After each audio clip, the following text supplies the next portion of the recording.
guys, it's Daniel or Dan J, and today I'm going to be talking about making your choices for where you want to go for F1 and F2. And I'm going to be giving you 5 simple tips which I wish I would have known before starting F1. So this video should have dropped like 2 weeks back, and I know you only got 2 days left, but maybe I can catch those people with 2 days left and just help them to make the best choices that they can. So number 1 is make sure you weigh up living area versus the jobs you want to do. Now obviously there are some jobs that you might be interested in, but there's also some locations you might not be interested in. So make sure you know more about the areas that you're going to, not just, oh, it's this area, it has this name, and I don't know anything about it. And I'll get onto the specifics of that in a few points time. But yeah, make sure you know the area as well, and you know what the sort of living arrangements in those areas would be and what's around there versus how much you want to do the jobs that are there. Realistically, as an F1, you don't get a full experience into how a job in a certain specialty will be, especially in things like surgical specialties, but the things around your job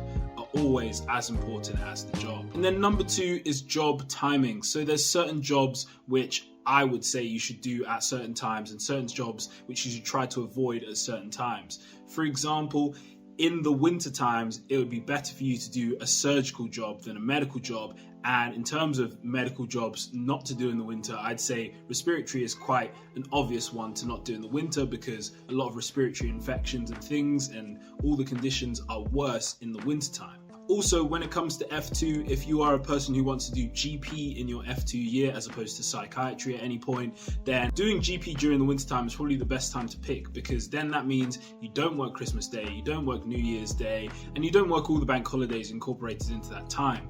Easter next year, I'm pretty sure, is going to be in the 3rd rotation anyway, so that won't be a factor in that. But Christmas and New Year's in F2 are big ones. Now in F1, it's kind of random, you're kind of assigned. Most of the time, if you're on call, you're working, and then they'll decide what the minimal staffing is per ward.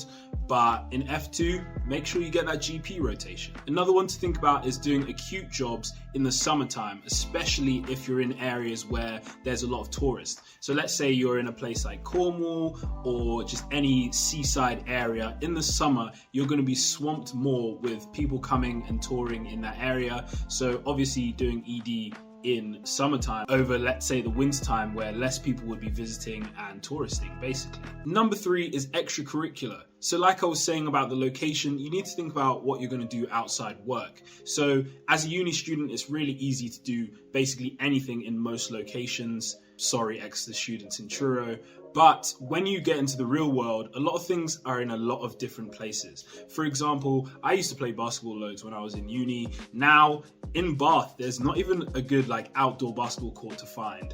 That's the levels we're going to. Even Truro had a nice, good outdoor basketball court that was close to where everyone lived. But there are things like the uni. So in Bath, at the uni, they do all these sports and things, and therefore it's more likely that if a place is linked to a uni, they're going to have things associated with the uni. So there's a Bath basketball team that is associated with the uni, but isn't just for uni students. As well as that, there's other things. So if you like the outdoorsy, you're kind of sorted wherever you go pretty much, except for if you decide to work in central London.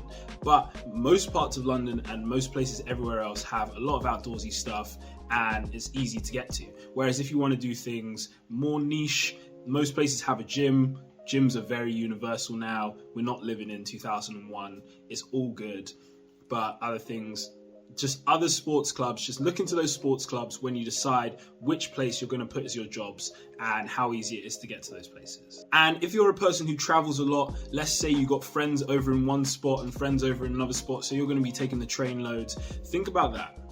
Think about how easy it is to get to certain places from certain places. For example, in the southwest, in all of Cornwall, it's harder to get to everywhere else in the UK, whereas somewhere like Bath, I can take a train for an hour to London, I can go to Bristol in 10 minutes and then go to all of the West Coast places in England. It's quite easy. So just bear that in mind when you make your decisions. And then number 4 is future plans. So a lot of foundation programs allow you to have taster days in your first year and or in your second year, and essentially you can use these to go anywhere pretty much. You can go anywhere in the country, and if you're passionate enough, go anywhere, go everywhere. But when I'm talking about future planning, it's easier to take those taster days if the specialty's in your hospital. For example, I just did a few taster days with the hand team in my hospital, who are the orthopedic team, just because it was easy to set that up, and I didn't think I had that much time because, as I've discussed many times on this channel, the road to coordination for my next placement isn't the greatest, so it would be harder for me to get it done. If I had more time, I had plans to contact the plastic surgeons in Exeter, which I might still do because I still have 2 taster days left, but it was just so easy to do internally. I emailed them, I got a response within 2-3 days, and there was no logistical issues that needed to happen. I turned up to my same place of work and I just got on with it. My name badge worked, my badge to get into places worked. And yeah, as well as that, with these specialties, you can create connections with consultants who know people, or consultants who are in the specialty themselves, and therefore it can help you in the future when trying to get experience in certain places, or maybe in interviews, that sort of thing. Just networking is really important, and if you're in the right specialty and your hospital has the right specialties, you can make those connections easily. The final thing you might want to consider, which can be very important, is the diversity of an area. Now, I'm not talking just about ethnically, just thinking about who you are as a person. So diversity, you might want to have people who look more like you because you can relate better to them, and therefore that can aid your experience and help you to be understood when you experience certain things in certain ways. Now, Bath is great. I've only ever experienced one actually racist patient, which is incredible. But one thing I realized the other day, which will probably improve due to the fact that the foundation program is now randomly allocated.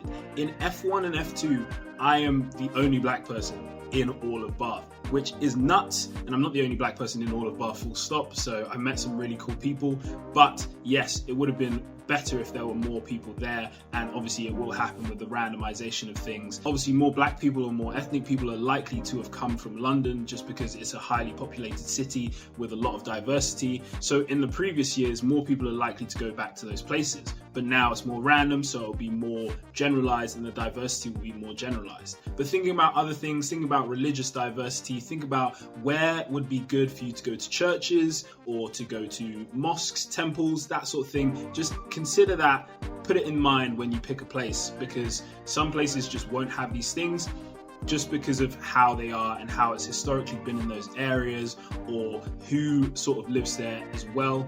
Like in Bath, I'd say the population of patients even isn't that ethnically diverse, which makes sense because I've never heard of any black people living in Bath except for a couple here and there who went uni here. And that's a big one to consider, but foundation is only 2 years long. Now, obviously, I have not felt the effects of being the only black person there because it's taken me 8 months to actually even realize that statement. So clearly it's okay.